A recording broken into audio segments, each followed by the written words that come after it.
Welcome to Robert Bellissimo at the Movies, where we explore all things cinema.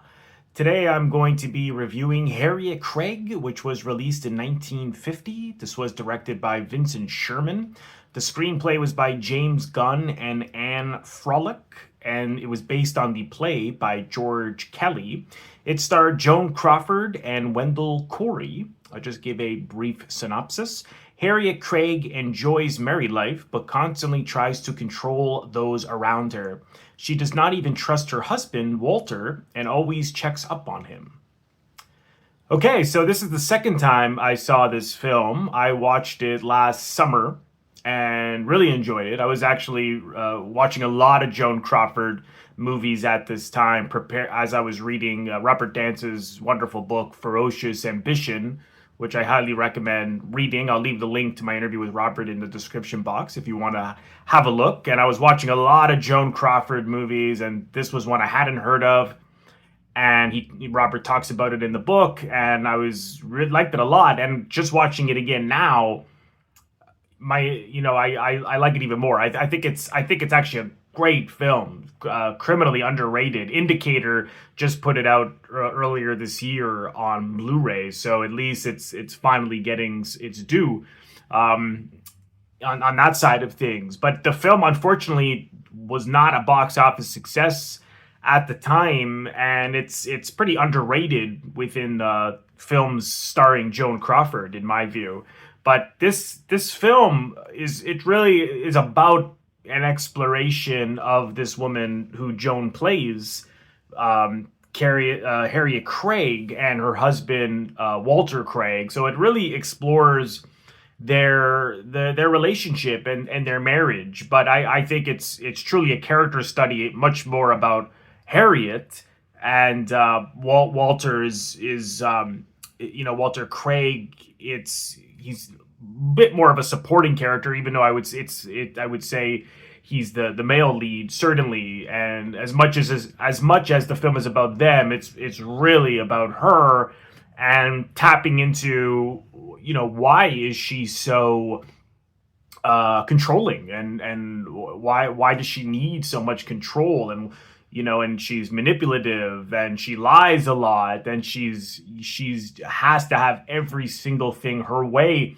But I think where the film shines, and this is a testament to the writing, the performance from Crawford, the direction, everything, is the fact that at least I never hated her, and she's a fully fleshed out human being. She just has serious flaws, and she just is not capable of loving someone, even though she tries to love Walter. She thinks she's giving him a lot of love and affection, but really what she's doing is, she's aware that she's controlling him. Just that great scene on the train with her cousin, played by K.T. Stevens, Claire Raymond. She's also very, very good, but I'll get into the supporting cast soon. And she says, you have to control men. They're not natural husbands. They don't know how to. I'm not quoting directly. I'm paraphrasing what she said, and so she's like, you have to control them. This is what you need to do. And women. She talks about marriage being is very interesting, about emotional security, because this guy who's from, he's wealthy, he's got this, massive mansion, he's got servants, he was born into a wealthy family, and she's not with him because he's rich. You don't really know why she got married, because because she doesn't. It seems as though what it's interesting, because she says that, well, it's about emotional security. It's like she never says about anything about love. But if anything, what emotional security is it bringing her? Because, she says, well, I got to know where he is all the time and what he's doing. And anytime they're not around, she's worried. She's thinking, what is he doing? Early in the film, she finds out her mother's well, so she has to leave town. And then she rushes back because she can't get a hold of him. So she's got these deep insecurities. But I think it's complicated, because I've worked with people, and I've known people over the years, and especially in a work environment, you could see some people can be extremely controlling, and often those people that I've worked with or I've known, they often have not had a relationship in many, many, many years, because they need so much control. They're just not capable of being with anyone. So the question is, why did she marry him? It's mysterious, you know. I mean, I do think that she loves him in a sense, and I think what the film gets at, you know, what the film gets at beautifully in its great sort of subtle ways is that they have this great sex life, because even the servants can't stand her. You know, she's bossing the servants around in the beginning, and you know, one says to the other, what does Walter see in her? What, you know, and then she goes, well, what do you think? And the other one says, all men, they never learn. And she uses sex to manipulate him and get her ways.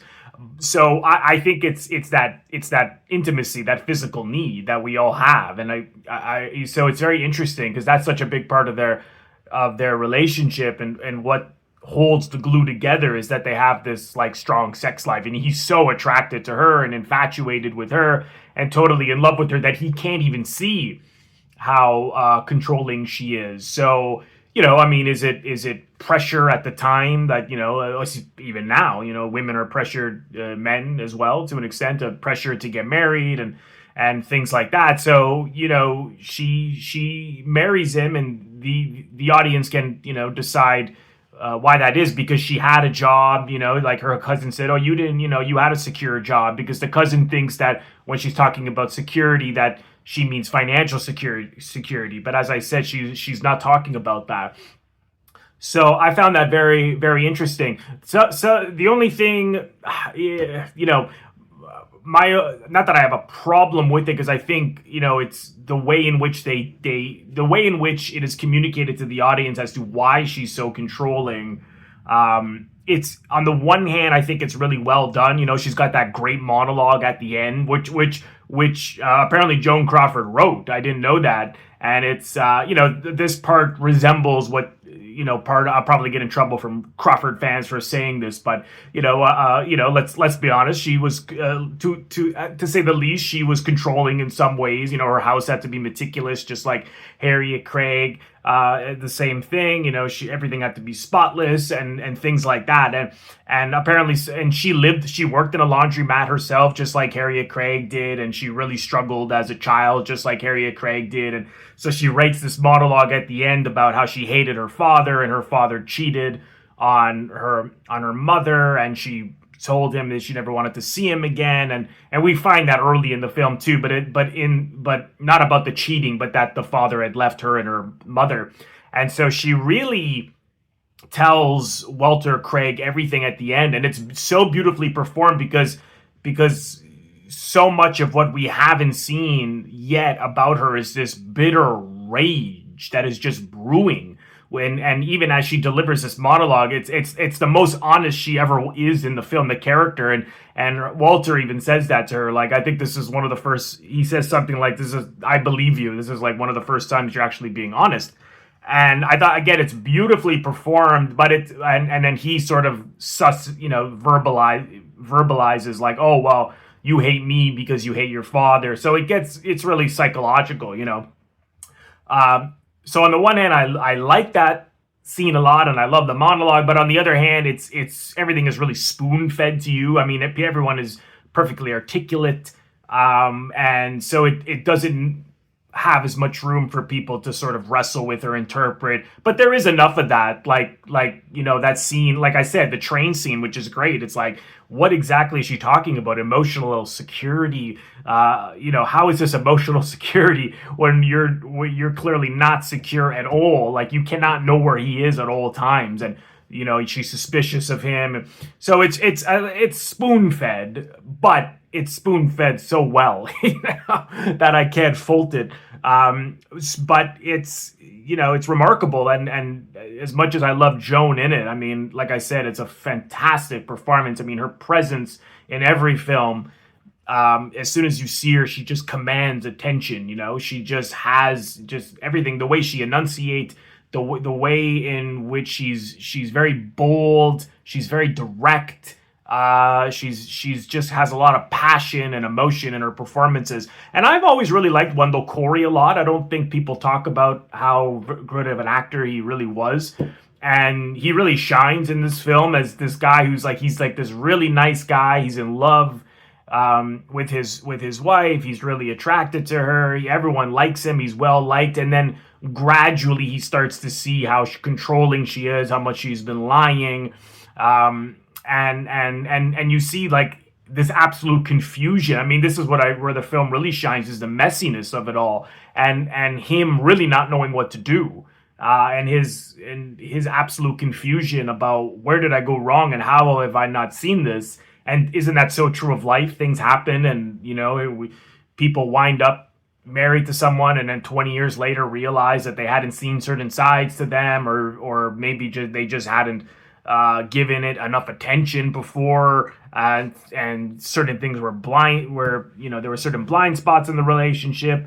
And I just thought that really is where it shines. I mean, it's really, really, really, really, really powerful performance. But talking about the supporting cast, I mean, you got Lucille Watson, Celia Fenwick, who, this is like, you'd want this woman to be like your grandmother. I mean, she's so witty and warm and fun, and I really, really enjoyed her performance. Is that great? And she's like the person who's so wise that she can see through everything. Like they have this dinner party, and everyone, these people go over, and of course it's all of her friends. She says to Walter she doesn't like her friends. Oh, they're judging my background, again, because she's very insecure, clearly, from where she's from. She doesn't like his friends, and then so she has to invite only people she wants, right? And so his boss's wife is Celia. Walter Craig's boss's wife is Celia. And she just sees through everything. She sees that this woman's controlling. She sees that, clearly that they have a strong sexual chemistry, and that's what's really holding things together. She's just wonderful. And on the car ride on the way home, is where she plants the seed in her husband, like, hey, Walter's great. He deserves this promotion. He should be sent to Japan for a while, and she thinks that would help their marriage, a little bit of separation. And of course, that's what we see later is really what gets Harriet to go further with her control, which is that she goes to Walter's boss and makes him think that, Walter's not up for this. He could drink too much. This might not be a good idea. So she plants doubts in her boss's husband, which is such a horrible thing to do. It's because she's got these narcissistic tendencies, and she just has to know where he is at the whole time, and that really plays to, of course, what her father did to her and her mother. And like I said, we see early in the film she goes and visits her mother. Her mother is not well.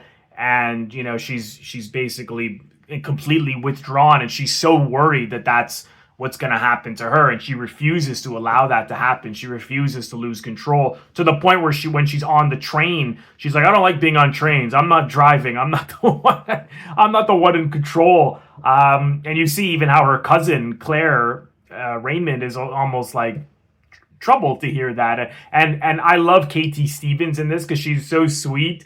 And she's so, like, in the early part of the film, as they're packing to go on to visit her mother, right? In the first scene, the servants are getting ready, and everyone is so stressed. And isn't that so, I've seen that so many times in work situations where it's like, if the person on the top is extremely difficult and bossy, then everybody else gets really, really stressed from the ladder down, and so you see that she's so stressed out as she's trying to get, call the train, to get the right seat, and to get everything packed. And I just thought she was wonderful, and she's so sweet. And what we find out is that her parents died, and Harriet took her in and allows them to live there, and now she works for her as basically like a secretary or like another servant, and she doesn't want to lose her cousin, to the point where now her cousin is having this. She's dating this guy Wes Miller that works with Walter, and she is trying to destroy this romance from happening, because she doesn't want to lose her cousin's help in the house. Again, which is so horrible. But like I said, you never hate this woman. I mean, it's completely empathetic towards Harriet, but at the same time, it does not shy away from her flaws. And it really, they really explore who she is and why. And even though we're witnessing really bad behavior, I never hated her. She's not just some evil woman. I mean, I think that would have been that would have really been not as effective, and that would have been too easy. I think they gave every single part their attention down, down to the supporting parts, the leads, like I said, and we really understand everyone's intention and why they're there and what they want. And another supporting character, Mrs. Harold, who has some great scenes with Joan, played by Viola Roche. I hope I have that right.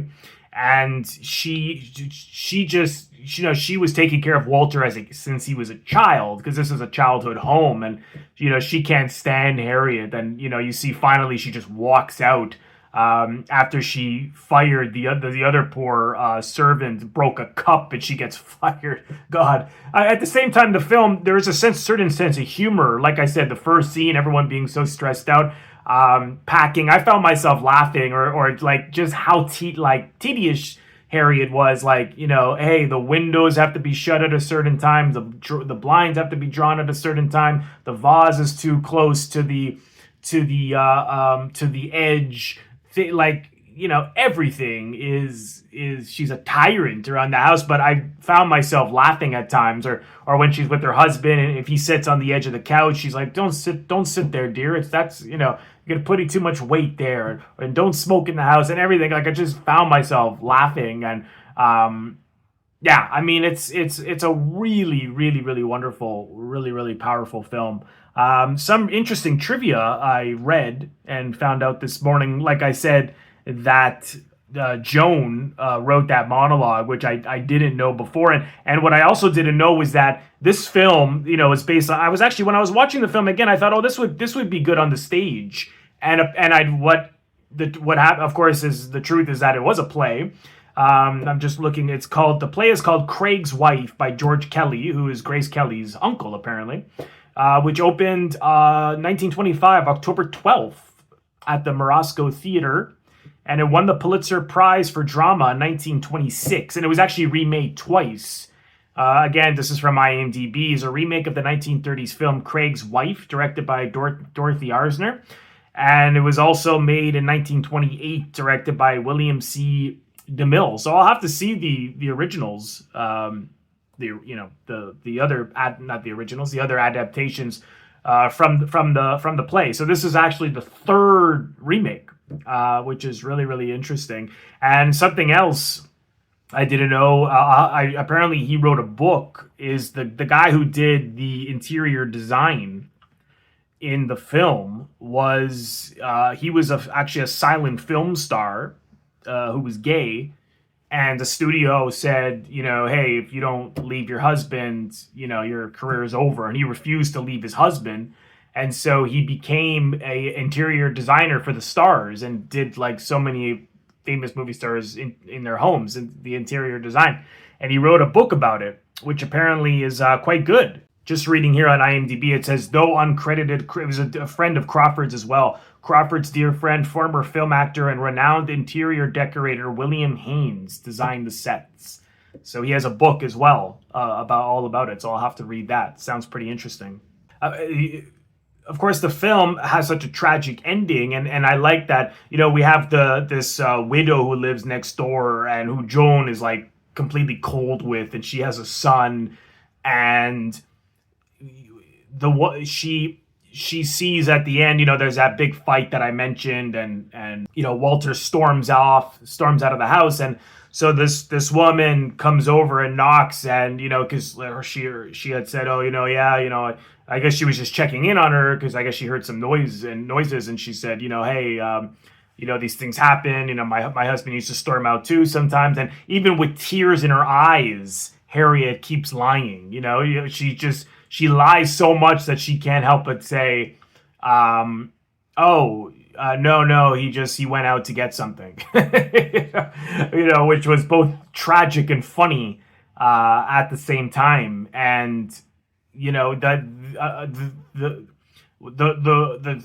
thing that really broke the camel's back when this marriage was the fact that she lied about not being able to have children, which, you know, she says early in the film to her mother's doctor that, oh, well, my husband didn't want any kids. He doesn't like kids. And then we find out later he loved kids and wanted to have kids.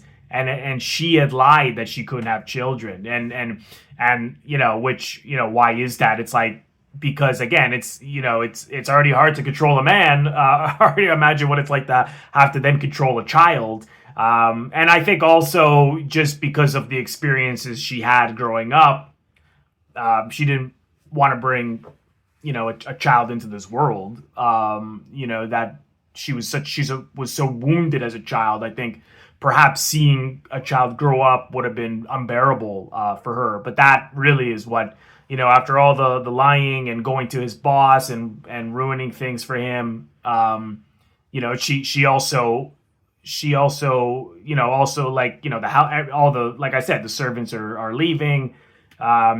She gets in between. I'm not sure if I was clear before, like with her cousin Claire also storms off because she got in the middle of their romance and told her cousin lies that her husband had said, oh, you know, no, Wes is he just wants a fling apparently, and that really, you know, breaks her Claire's heart. And she's like, you know, hey, you lied to me, I'm out of here. So in the end, she's completely alone. So I thought that was, you know, really realistic, and just the way in which it just ends. And they didn't try to push a happy ending on it or something contrived. It's just, nope, this woman is deeply flawed, and she doesn't know how to love anybody, and she can't love anybody, and the relationship is over, and you know, hey, that happens all the time, right? So it's a great film. Really liked it. Glad I finally reviewed it.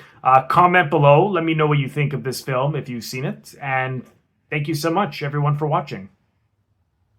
I want to thank all of my members on Patreon. If you're interested in becoming a member of my Patreon, head over to the link, patreon.com/Robert Bellissimo at the movies for full details. You can also leave a donation, or what I call a tip, by clicking the thanks link, which you will find directly below the video frame. Just click on that and you can leave a donation if you choose to. Of course, I would greatly appreciate that.